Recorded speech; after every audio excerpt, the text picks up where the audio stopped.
big Mike Tyson event is happening later tonight, so you'll all be able to get out in time, I promise. Um, okay, so this is about an art project that, in one form or another, I've been working on for like almost a decade, um, and really intensely so in the past like 3 years. And there are a lot of sort of layers to it and components, and so maybe to sort of start here, it might be helpful to begin at the ending.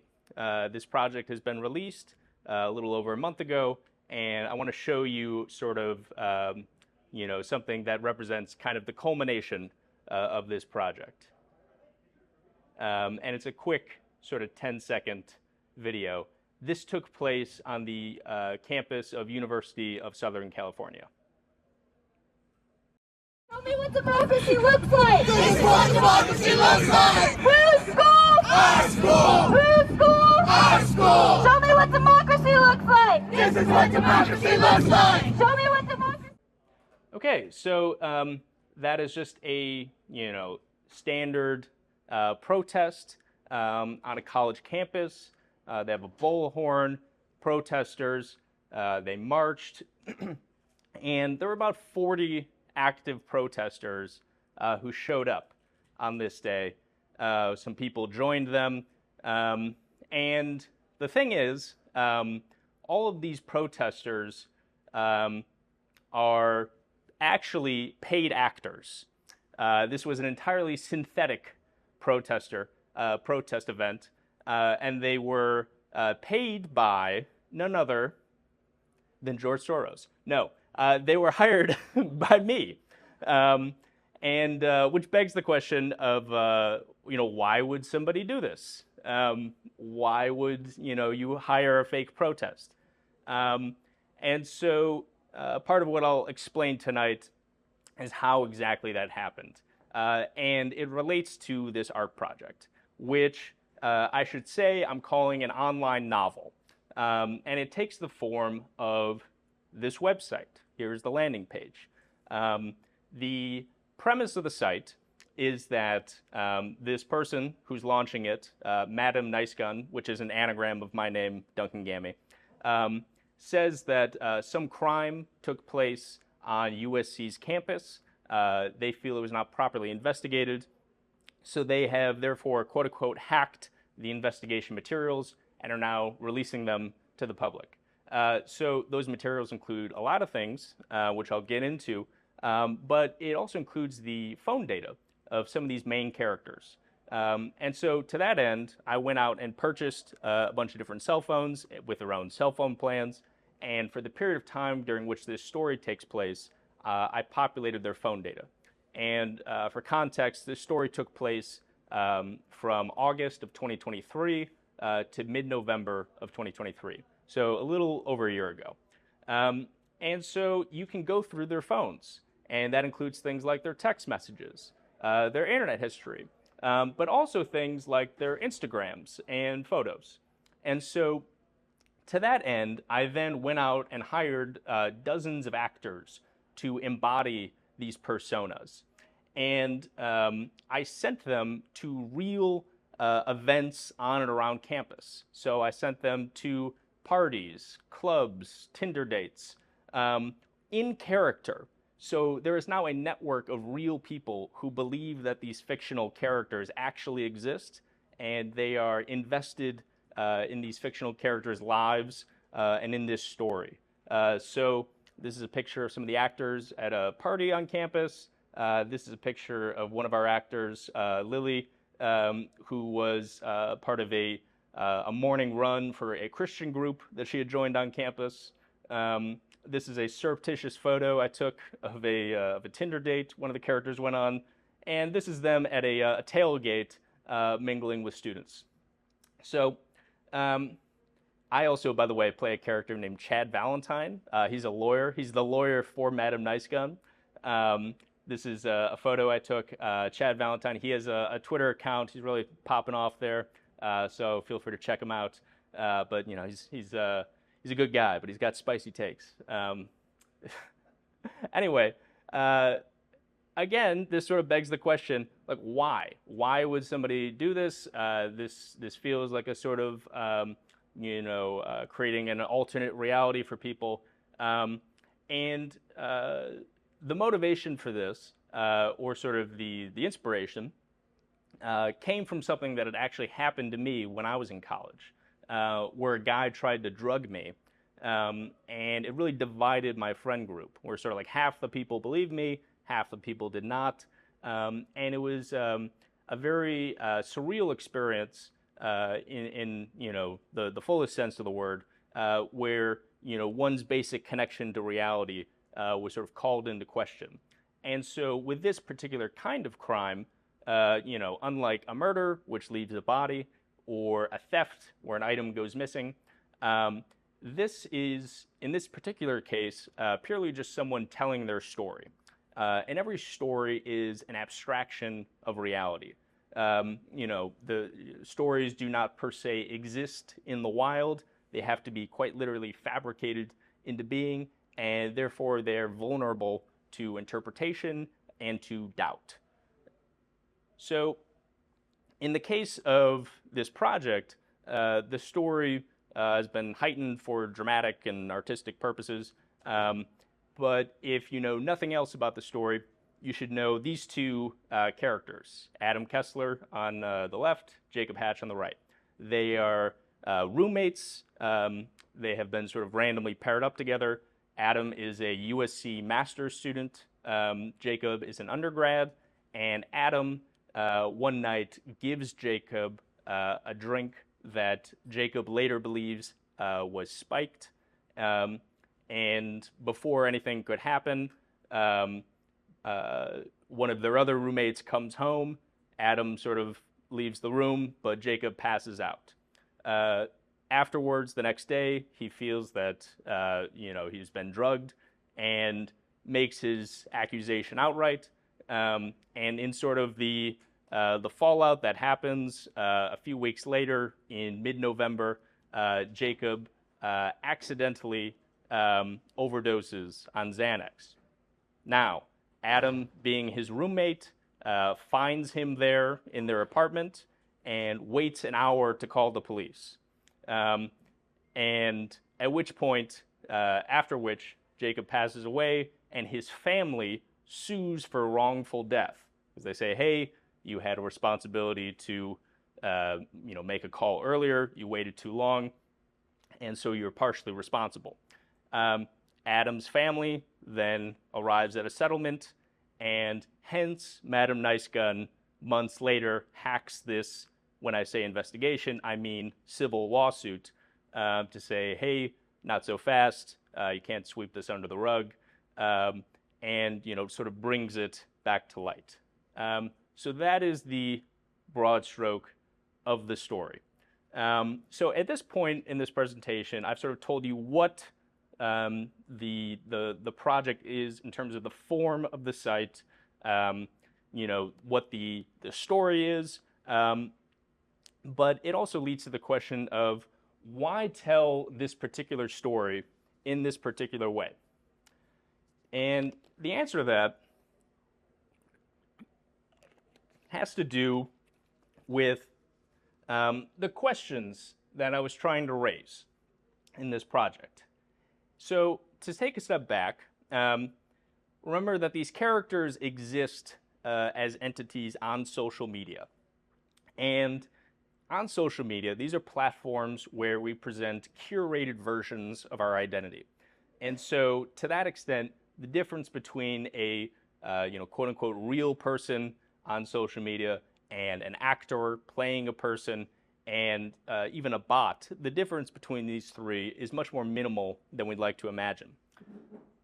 And so the form of this thing and the subject matter, the story itself, are trying to drive at some of the same questions, some of which are, like, what does it mean to know somebody? How should we assess what's real when we have imperfect access to reality? Like what I was getting at earlier, where stories are abstractions of reality. In this particular case, it's the only tool they have to understand what happened. And finally, to what degree is it important to have access to what's real. So as I mentioned, these actors went on campus and made all these friends. These real people to this day still don't know that the people they were interacting with were actors.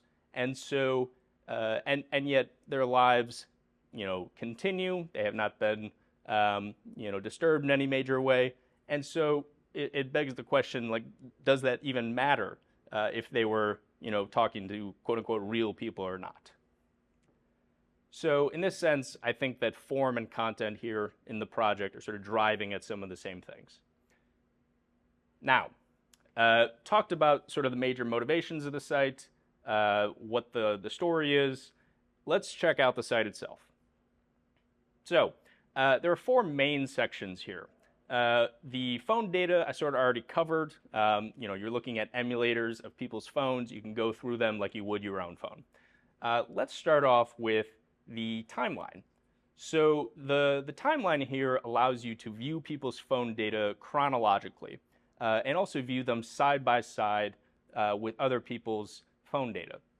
So there were a lot of synchronicities and little moments that I inserted just into the ordering of this data. So certain things you can become aware of when you view their data in this way is you can say, hey, on this particular date, Adam was texting his girlfriend Blair, and they were exchanging sort of, flirty, lovey-dovey messages. And meanwhile, around the exact same time, Blair in her notes app is, writing about more challenging feelings that she's experiencing in the relationship that were brought up in her therapy session that morning. Or in another instance, Jacob and Adam are discussing plans to go out that evening, and meanwhile, Adam is texting someone else about arranging plans at the exact same time, which he has not yet brought up to Jacob about. So you're sort of, in this case, able to see the discrepancies between people's public-facing personas and their private ones. There is another section of the site, the witness testimonies, where you can, if you just want to understand like the story that took place and the story of the trial, this will show you exactly what happened. It goes through all the different interviews that the lawyers did with witnesses and persons of interest, and each sort of piece in here has like a different form to it. One of these is like an auto-generated transcript of a Zoom call between a lawyer and a witness. Another is like a draft of a story that one of the witnesses wrote about this entire case but did not finish. Another is an email, and so on. And it sort of gets into questions of how the technological mediums we use influence our thought patterns. More on that later. And finally, there is the fourth section of the site for miscellaneous evidence. And this is where anything that didn't fit in the other 3 can go in here. So you can find an autopsy, you can find a data analysis piece that Madam Nice Gun did, where they did data analysis of the character's phone data. For example, you can look at a heat map of when they were using their phone and thereby sort of assume or infer rather when people generally were waking up in the morning when they were falling asleep. I just felt like that's an interesting way of getting to know a human being that is not really depicted in other forms of literature. There's also a real obituary that I gave to, for Jacob Hatch, that I gave to a magazine in Branson, Missouri, which is where the character is from. And, the editorial standards were not so high, so it got through. But you can check that out as well. So I've shown you like the basic layout of the site, and as I mentioned, there is a ton of data here. So I want to just take you down some of the rabbit holes that I think are representative of the project, but just know that there is a ton of stuff here that I left out that I would love to share with you. This is really just a fraction of what you can see. So let's go through some of these. So first off, there is an entire fake play that I put on. This play, in the context of the project, is sort of like a plot device to get characters to know each other, but also it has thematic resonance with the rest of the project. The play is called The Prophet, and it is sort of based on one of these CNBC reality hosts who goes to fix struggling small businesses. And in this case, the struggling business is heaven itself, and says, hey, you haven't had any new foot traffic through your gates in 2,000 years, and the last person who showed up was your son. So, how can we fix this? How can we turn it around? Jesus is big with the kids. Maybe we can get him a TikTok, make him an influencer, and you're able to read excerpts of the script as well in the characters' photos. Last thing I'll mention on this. The fellow in the pink shirt and the red solo cup, his name is Ryan Benson. He was a real USC student who played himself. I just thought that there was an interesting component there where, again, talking about questioning what it means to know somebody and the reality of someone's personhood. And in this case, he's playing a real person in a fictional role. And I just thought that that was sort of a funny moment in there. Other rabbit holes. There is an entire fake literary journal that you can go check out.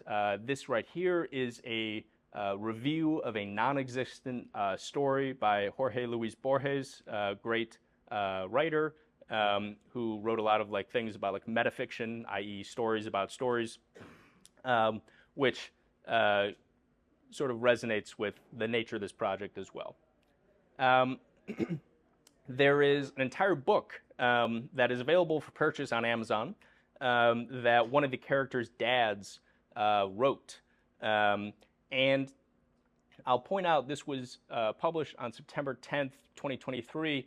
That date in particular is not significant. However, the fact that so much of the writing of this is different than traditional writing, which is traditional writing often being asynchronous, where there may be an artificial deadline imposed, but you don't actually, you can sit down, you can write, you can stand up, you can walk away, you can really do things at any arbitrary pace. Whereas in this case, this story took place at a particular time, in a particular place, and so it had to be synchronous, and it was really subject to sort of the whims of time and place. And to the extent that you could, say, oh, you're being a bit of a puppet master here, putting these actors out and, meddling with reality, I don't believe that at all. I think in many ways that this represents a profound submission to reality in order to bring this project into being. On a similar note, there's a character, Claire. She's an aspiring artist. These are a couple notes that you can check out in her phone that I just thought were interesting. She discusses how a lot of dictators were failed artists. We all know Hitler was a painter, but also Franco, Mao and Stalin wrote really bad poetry. Kim Jong-un, made some propaganda films. And she points out that, a lot of these dictators, would-be artists, failed in oftentimes the same way, where their art feels very forced and inorganic, and they're mistaking it for a realm where you can sort of impose your will. Whereas I'm sure everyone here at some point in their lives has felt what it's like to be creative, and it more often feels like a form of submitting or letting go rather than imposing your will. And of course, the character Adam, in this case, does not follow that sort of mode of being at all. He very much tries to impose his will. So he's sort of a philosophical counterpoint to Claire. Speaking of Adam, he has his own Substack that you can check out. And here's an essay that he wrote about catfishing, which again you could sort of describe parts of this project as being a form of catfishing. But in this case, Adam sort of endorses the idea of it and says, you know, after all we ever have is an idea of each other.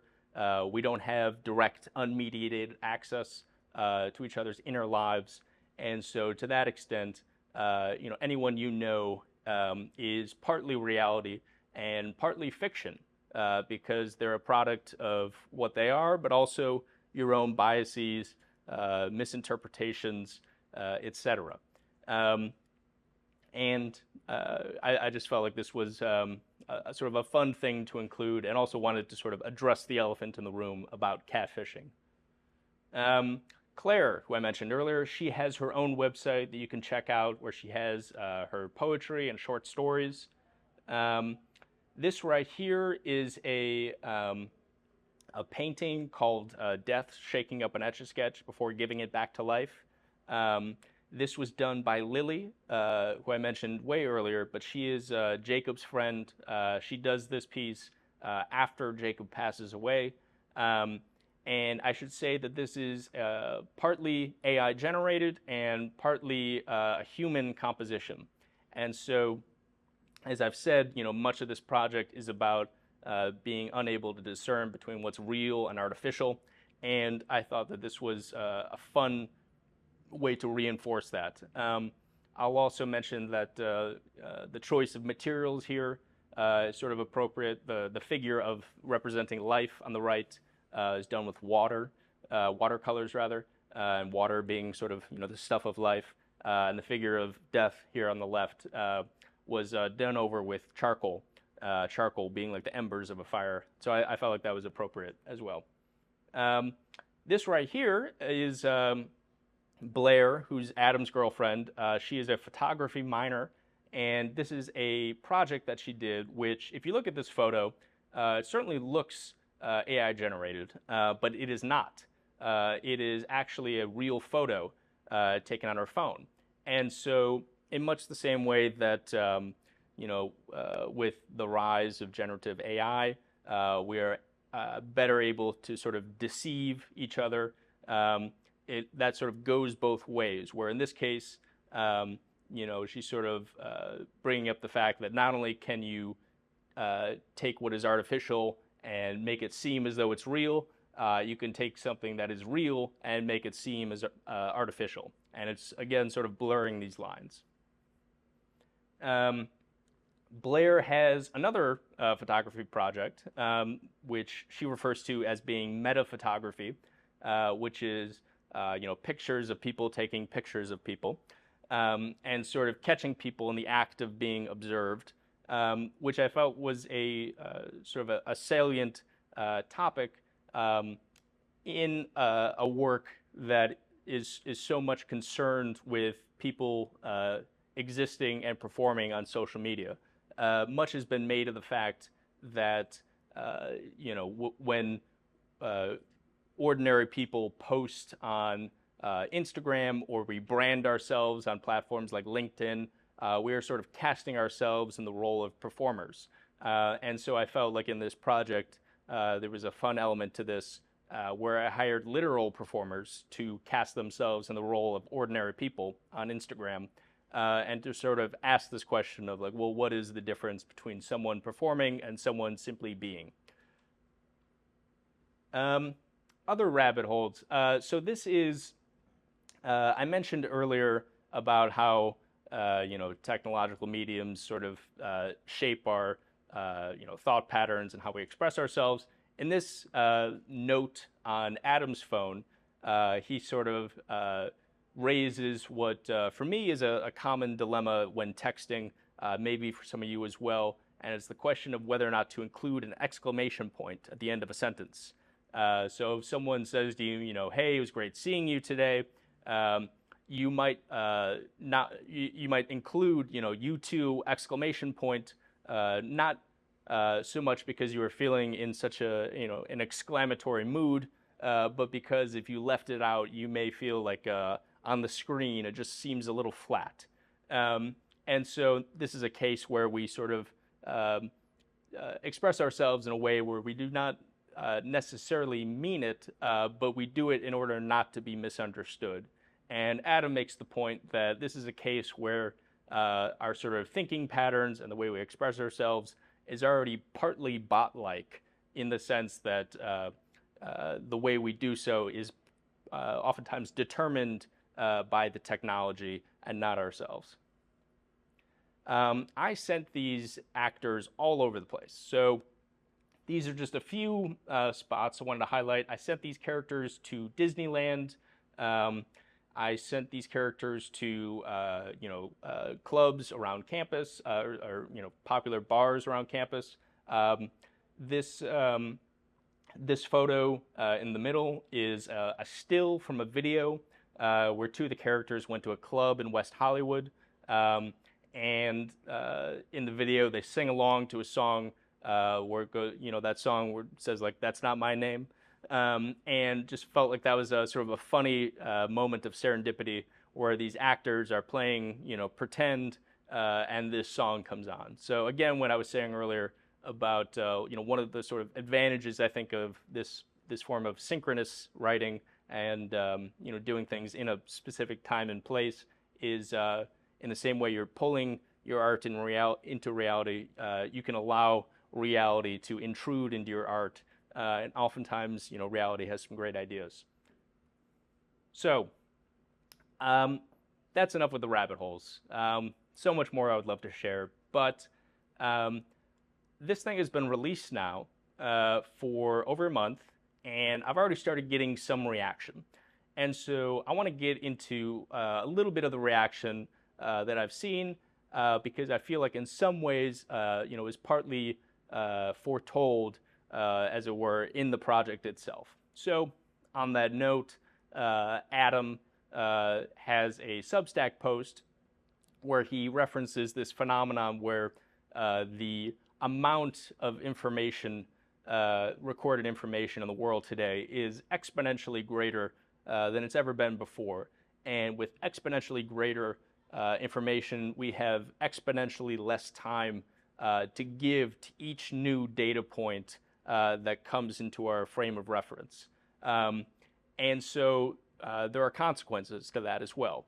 One of the sort of consequences he points out, we see this often on Twitter, on the timeline, you're being bombarded with new information, and if someone tweets something that is even slightly ambiguous as to whose team they're on, people oftentimes in the comments will accuse them of saying things they didn't said, or suspect them of not being on their side, simply because our brains need to sort of label and categorize the new information that comes our way, and also very important to sort of suss out threats to our worldview or to our personhood, and so it is cognitively safer to in this environment of being bombarded with information, if something is ambiguous, to classify it as a threat than to sort of pay more attention and pay more time to it to find out what it really might mean. So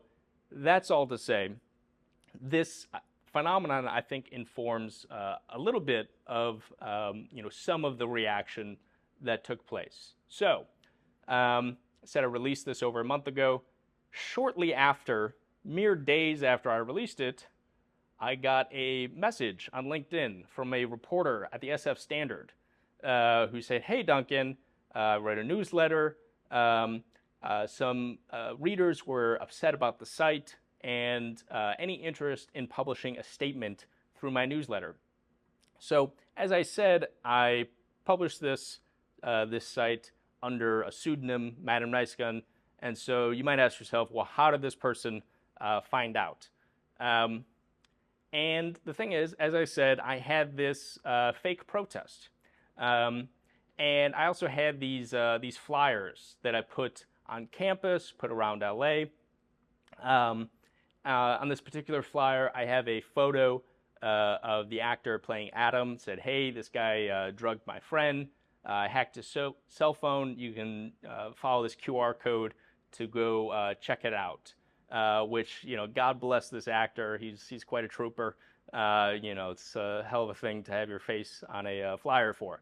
But he, so we had this flyer go around, and also posted on Reddit about the protest, and said, you know, hey, did anyone see this protest yesterday? And got close to like 100 comments from USC students, and some of them were pretty interesting. So one of the comments I thought was funny. Someone says, fake protests about fictional events are okay. Real protests about Gaza, straight to jail. And another person said, interestingly enough, hey, I did some snooping around about Madam Nice Gun. I found an invite to an event called On Facts and Feelings. The organizers of this event is Duncan Gammy. Overall, a pretty interesting and weird art project. I'm curious how it'll develop. Maybe someone can try attending the event. So if anyone is here off Reddit, welcome. And then there's also a subreddit for Madam Nice Gun, where you can go and talk about the project. And someone tried to post this this post on there, and it got auto removed by Reddit. I didn't remove it, but they essentially were upset about the idea that, oh, this project could be used to sort of contribute to a lack of trust in survivors, which I don't believe. But I would like to address that question because the reason I don't believe that it will contribute in that regard is a few reasons. For one, people immediately realized that it was not real, which, if anything, suggests that, you know, quote unquote hoaxes of this kind are easily uncovered. And secondly, this is coming from my personal experience. So I feel within my right to sort of make art about that. And finally, I just can't see it becoming a thing, you know, in the future, because this thing took years of effort, a lot of money, a lot of time, and I don't think it'll ever become a thing in people's minds that, you know, if they hear about cases like this in the future, they might wonder, you know, oh, perhaps this is some experimental multi-year art project. So this reporter put out an article, says website alleges USC murder rape. It's bullshit. Here's the thing. I could go and say this fella got a couple basic facts about the project wrong. There's no murder. There's no rape. But I think this person was really operating in the spirit of the project and trying to create their own alternate reality in much the same way that I was creating my alternate reality. So I see this person rather as a comrade in arms, if you will. Okay, enough about the reaction. I've talked about the project. It's been released. It's out there. What now? Like, what do I hope to achieve with all this? I mentioned I've been working on this in one form or another for close to a decade. And this started out when I was 21. I wrote a draft of a novel that was a very traditional third-person novel. Wasn't fully satisfied with it. I transformed it into another few drafts where it became a series of first-person perspectives. You know, a character would talk for like a couple sentences, then another character would talk for, you know, a couple pages, then, you know, another would talk for, you know, a paragraph. But I was never fully satisfied with it, and eventually it came to the form that it did. So what's the big idea here in terms of taking it to this extent and this form? And I want to sort of situate this in like the context of art history. Technology, I believe, really defines the limits of art, defines the sort of borders at which you can go no further. In the same way that the printing press made the novel possible, we all have a printing press in our pocket now, and new forms of literature and art should be made possible. And when it comes to the novel itself, this is a medium that was developed hundreds of years ago in a time when people thought in a much different way, and they certainly did not process information in the same way that they do today. And I believe that to be an artist is to be an artist of your time. And so I believe we should meet people where they're at, in terms of the places where they spend time, aka the internet, and also in terms of how they process information. I think that's important. Why do I call this a novel? Well, primarily it is a text-based medium, and for most of its history, the novel has been, in my opinion, the most capacious of mediums. It's been able to ingest and subsume any other form into its plays, poetry, essays, so on, images. And so I'm sort of, I believe, taking the novel back to its rightful place. And the reason why I feel like this is important at this moment in time is because the history of Western art has generally been a story of moving from a rules-based order to breaking down those rules. In music, moving from tonal music to atonal to, you get to things like John Cage, where it's just like really weird noise. And then, in painting, you're moving from representation to abstraction. In poetry, moving from rhyme and meter to breaking down rhyme and meter. And we are now at a point where all the rules have been broken. And we are now effectively stomping on the ruins. And I believe in order to move forward, we have to create new forms. Some of you may have seen this, this piece at Art Basel, where someone taped a banana to a wall and ate it and sold for 70 grand. I am not even shocked by this art. I'm not surprised. It is simply boring. And when I say stomping on the ruins, I believe that it should conjure the sort of childish behavior of taping a banana to a wall. I believe there's things that we can do that are more interesting than that.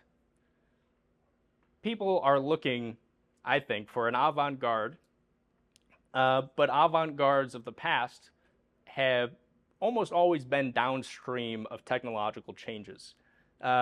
Impressionism and abstraction in art really only made sense after photography became a thing, because now representation belonged to the camera, and so art had to be something new.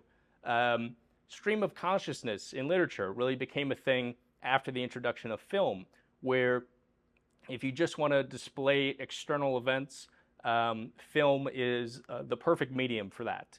To show someone stand up and walk across a room, film is much higher fidelity than mere words. And so literature had to go inward. And there have been a lot of technological changes over the past 50 years. And literature, unlike music, where you have people using these digital audio workstations and creating fantastic albums in their bedroom, unlike visual art, where people are using Photoshop or even things like Midjourney, etc., literature is basically not caught up to these technological changes. Even ebooks don't really offer anything new in terms of feature or literary production, literary value. It's basically just taking what has already existed and slapping it on a new device. There has to be, and there can be, something new in this area. And this is sort of my first and biggest attempt at trying to address that problem. It's one that I intend to continue working on, because I truly believe that this project resembles what literature 100 years from now looks like more than anything else out there right now. It's called onfactsandfeelings.com. Thank you very much for your time.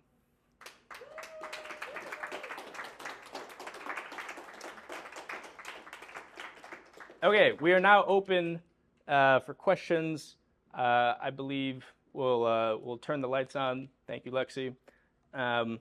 And yeah, if anyone has any questions, feel free to raise them. All right, let's go home. Yes, sir. So I imagine there's a lot of stuff in there and a lot of ways to go through the information. Do you have any recommendations as to how someone should think of consuming it? Great question. It depends. In some ways, it depends what you're going for. If you just want to go through the story, the best place to start is the witness testimonies, and that will take you through very straightforward flow chronologically from top to bottom.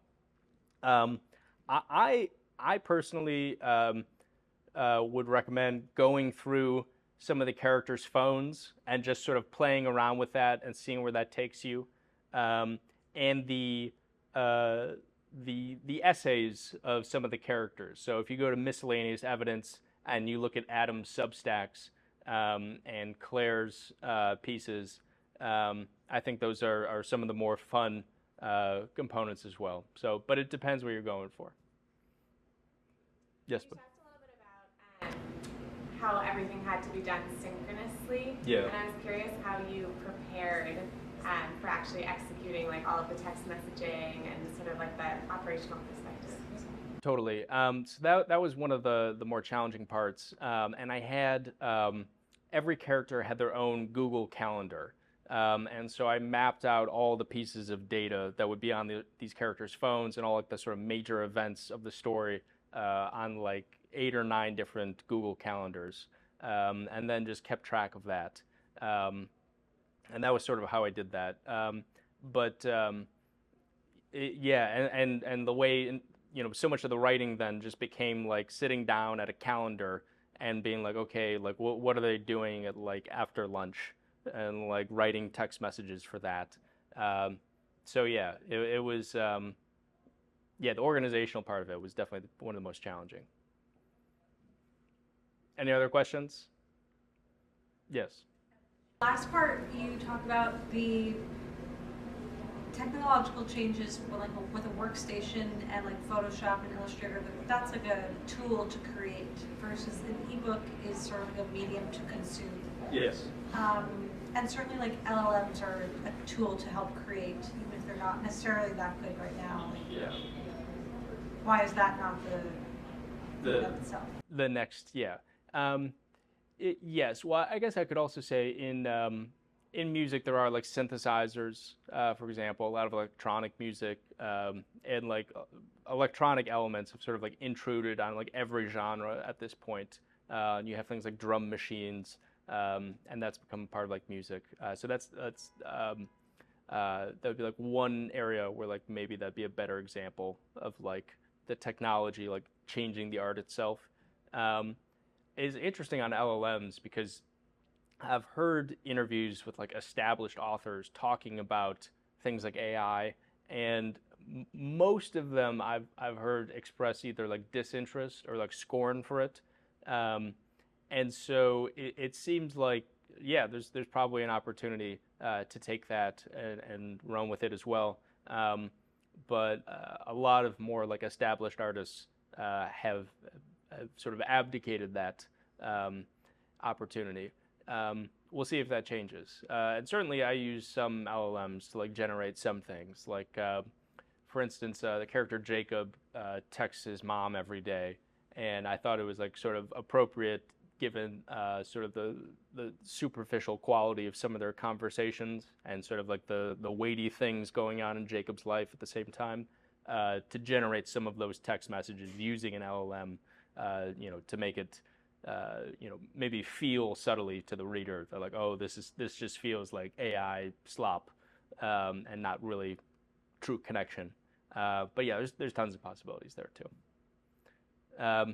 Yes. Reason it's a web app and not like an iOS app, and doesn't matter if you consume it on a phone versus desktop. Yeah. So there's that was one of the early sort of like decisions, was to make this like a website and a website only. So it has a desktop version and a mobile version, and they both work great. And the mobile version I really like for like viewing the characters' phones, because then it just feels like it's your phone. And the reason it was not going to be an app is because the average number of apps that users download per month, rounded to the nearest whole number, is 0. So this is already something that is like a little challenging to get across to people. And the idea that I would have to additionally get people to download something as opposed to just go to a site, it felt like important to eliminate that friction. On a computer, like, is the experience different? I don't think it. You'll get a great experience either way. It's definitely different. If you were going to sit down for like a few hours with it, I personally would prefer the desktop experience because you could have a bunch of different tabs open at once and like very easily navigate between them. But the mobile version, as I said, is fun when you're going through the phones itself. But it's all the same features, and you're able to do exactly the same things in mobile as you would in desktop. Yeah. Yes, please. How do you feel about other kinds of wiki-shaped stories or fiction like SCP? What is SCP? Oh, it's a project, an old like website where people make up like descriptions of like strange objects. Oh, I think I know what you're talking about. Yeah, and there was an interesting case of a woman in China who, for Chinese language wikis, made up a bunch of things about Russian history, and she made like over 1 million words of just like fake Russian history, and eventually Wikipedia found out that this was happening, and they deleted it, and people were sort of saying like, no, just like preserve this as like some sort of fun thing that like maybe like a Borges would do, and so I think it's great. I think it's just like a fun sort of inventive thing. And yeah, I think that stuff is like a lot cooler than a lot of the things you might read in like the New York Review of Books. Yes. I guess I'm not able to follow the motivation behind hiring actors. Like, perhaps, I mean, and then hiring actors and then having them interact with the real people. Like everything else, I get the invention of the form. For sure. So there's a few things to this. There's like an element of like performance art, and there's also like a marketing component. And I think these two things sort of align. Where like the performance art element has to do with, again, saying, the sort of the questions that this piece raises of like, what does it mean to know somebody? To what extent on social media are we performing, and are we, being ourselves? And I found it just interesting to pose those questions in the form of like actors pretending to be ordinary people. And normally when actors sort of do their work, there's a very like clear established like zone of acting. Like you're on a stage, you're on a movie set, and there's a camera watching you. In this case, there typically was not like a camera watching them. They would go into like a club, into like a room, and they'd be gone for like an hour. And they would just like be themselves, but as other people. And so that's sort of like the performance art element of it. And one of the things that was interesting as this project went on is these actors found it much easier to sort of inhabit these other people's lives. Because, they would go on a Tinder date and someone said, what clubs do you belong to? And they would say, oh, I'm part of, this group on campus that they really were a part of. And so they could converse about this and not even be lying. And so to an extent, they did become these people. And I found that, especially in the larger context of the project, to be just sort of like an interesting process. And then there's also the marketing component, where these characters then exchange social media info with these real people, so that when this project came out, I was able to go onto these characters, Instagrams, et cetera, and text these real people and say, hey, did you see this website? And, other people, once they found out that, this was not real, they could look and say, like, wait a second, like, I was at a party with this person. Like, hang on a second, like, I'm already following this person on Instagram. Like, how did that happen? And that just creates like a natural buzz about things. So those were the two main drivers of that choice. Can I ask a follow-up question? Sure. So I'm assuming that, I don't know, one of the things that you mentioned was the blog article about catfishing and how, right. Like the ethics behind it, and, like this is already on the gray area on the yes. ethical front, and then also, you can only really have shallow relationships for something like this to work. For a real person to develop a relationship with an actor like that. Right, exactly. So on that point, there were certainly a few like lines drawn. So like yes, like many of these relationships like were shallow, and like by necessity, because none of the actors were allowed, and I made this very clear to them. They're not allowed to engage in any sort of like physical contact with any of these like dates that they went on. That was simply not allowed. And I also I sat and observed these dates to make sure that was happening. They happened in a public place,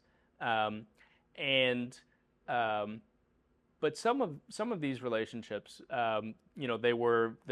Jacob was a member of this like Christian group on campus, and they knew him, and they were aware that he had like passed away, and so they certainly were not best friends by any means, but they were like a semi-regular presence in their lives for like a semester, and so there were.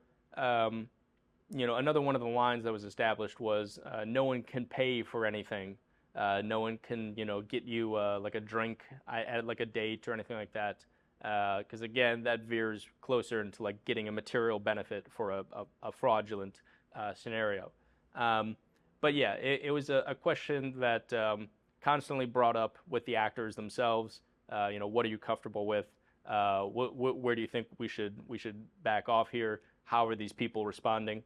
And it was a continual process to make sure that we weren't doing anything that we would regret in any way. So yeah, thank you for that question. Anybody else? Yes, sir.